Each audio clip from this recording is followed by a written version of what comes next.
ভাইয়া এই যে কুটোর পালা দিচ্ছেন এইগুলো কি সারা বছরের জন্য রাখবেন এখানে এরকম? এগুলোতে কি হবে, কি করবেন? গরু খাবে সারা বছর, গরু খাবে। ও,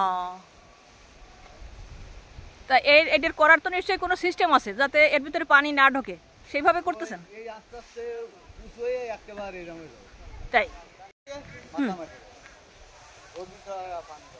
নিচে সরু থাকবে, মাঝখানে পেটটা মোটা হবে, আবার হচ্ছে উপরে যে সরু হয়ে যাবে। ও, এই জন্য আর পানি ঢুকবে না, তাই তো? ও, অনেক ধন্যবাদ আপনাকে।